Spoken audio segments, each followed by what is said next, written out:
Cái biểu đồ này, Claude vẽ ra từ chính bảng số liệu của bạn, kèm phân tích xu hướng và điểm bất thường, mà bạn không gõ một công thức nào.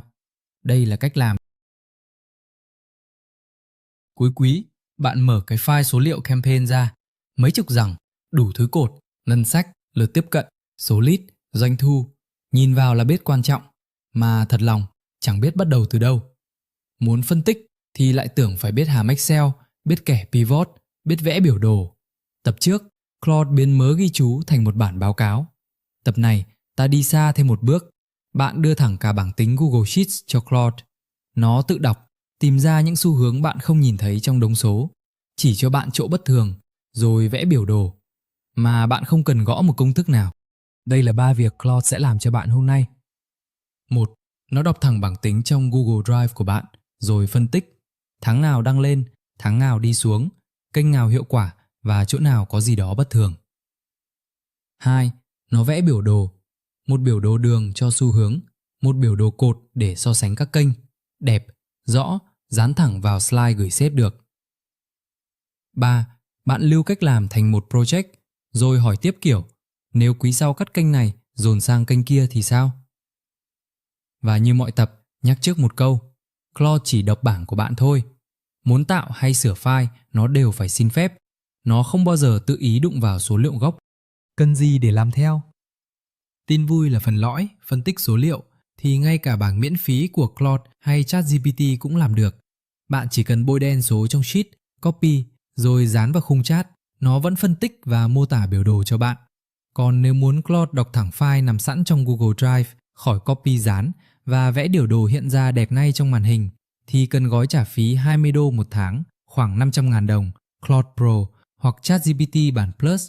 Cả hai đều thanh toán được qua App Store hay Google Play bằng thẻ ngân hàng trong nước, khỏi cần thẻ quốc tế. Trước khi để Claude đụng vào Google Drive, nói nhanh về an toàn, và tập này chính là ví dụ rõ nhất. Bấm ảnh đại diện, vào phần Connectors, chọn Google Drive.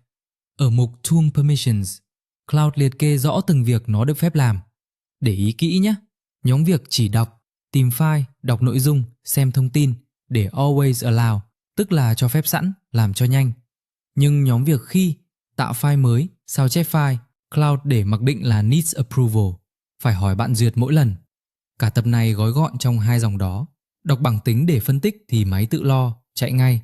Nhưng lát nữa, khi Claude muốn tạo một file biểu đồ mới trong Drive, bạn sẽ thấy nó dừng lại xin phép thật. Và quan trọng, nó không bao giờ ghi đề được lên sheet gốc của bạn. Giờ vào việc chính. Đây là file số liệu campaign Q2 nằm trong Drive của mình. Mỗi dòng một campaign, theo từng tháng, đủ cột, ngân sách, lead, doanh thu. Bình thường, muốn hiểu nó là phải ngồi cộng tay, kẻ bảng. Hôm nay thì không. Mình mở Claude, gõ, đọc giúp tôi file số liệu campaign Q2 trong Drive, rồi phân tích, xu hướng theo tháng, so sánh các kênh và chỉ ra điểm bất thường. Để ý một chi tiết, Claude đọc thẳng file mà không hỏi gì cả, vì đọc là việc đã được Always Allow. Lặng lẽ, vài giây là xong. Và đây, cả một bản phân tích. Phần xu hướng theo tháng đáng giá nhất, ngân sách tăng dần qua 3 tháng, 75 lên 100 rồi 138 triệu. Nhưng hiệu quả lại đi xuống. Sang tháng 6, chi nhiều nhất mà ROI rớt từ gần 5 lần xuống chỉ còn hơn 2 lần. Chi nhiều hơn, thu về ít hơn. Đúng cái xu hướng mà nhìn bảng thô không ai thấy. Kéo xuống là so sánh từng kênh. TikTok và Google Ads dẫn đầu. Giá mỗi lead rẻ mà hiệu quả cao. Và phần bất thường, Claude khoanh ngay vào PR báo chí, 60 triệu mà chỉ ra 80 lead, giá mỗi lead lên tới 750.000, gấp cả chục lần các kênh khác. Một bảng số khô khan, giờ thành câu chuyện đọc là hiểu. Số thì phân tích xong rồi, nhưng sếp nào cũng thích nhìn hơn là đọc. Nên mình gõ tiếp. Từ đúng bảng đó, vẽ giúp tôi một biểu đồ đường cho xu hướng 3 tháng và một biểu đồ cột so sánh hiệu quả các kênh. Claude vẽ, và đây là biểu đồ thật, có màu, có nhãn số, có chú thích, chứ không phải mấy cái gạch ngang lấy lệ. Nhìn biểu đồ đường, ngân sách thì đi lên, mà doanh thu chững lại rồi tụt. Cái chi nhiều thu kém đi lúc nãy giờ hiện ra bằng hình, rõ mồn một. Còn biểu đồ cột thì PR báo chí lùn tịt ở cuối, khỏi cần giải thích. Giờ mình muốn giữ lại cái biểu đồ này. Mình gõ, lưu biểu đồ vào Google Drive của tôi. Và để ý đây, đúng cái cổng an toàn ở đầu video. Vì tạo file là việc ghi, Claude dừng lại xin phép. Claude muốn tạo file trong Google Drive. Nó không tự ý làm. Mình bấm cho phép. Vài giây sau, biểu đồ nằm gọn trong Drive. Kéo vào slide hay gửi đi đều được. Có cả bảng số trong tay rồi, thì phần thích nhất là hỏi nếu thì sao. Mình gõ, nếu quý 3 tôi cắt một nửa ngân sách PR báo chí dồn sang TikTok thì lead và hiệu quả dự kiến thay đổi thế nào? Claude ước tính dựa trên hiệu quả thật của từng kênh trong bảng, không phải đoán mò mà tính từ chính số liệu của bạn. Bạn có ngay một kịch bản để mang vào họp, và để lần sau khỏi làm lại từ đầu, mình lưu cách làm này thành một project tên trợ lý phân tích. Từ đó, mỗi lần chỉ cần thả một bảng tính mới vào, Claude tự động phân tích xu hướng, so sánh các nhóm, chỉ điểm bất thường và vẽ biểu đồ. Cả bộ câu lệnh mình để trong phần mô tả. Vài mẹo để phân tích ra đúng và đáng tin. Thứ nhất, nói rõ cho Claude mỗi cột là gì, đơn vị gì. Ví dụ, cột ngân sách tính bằng triệu đồng.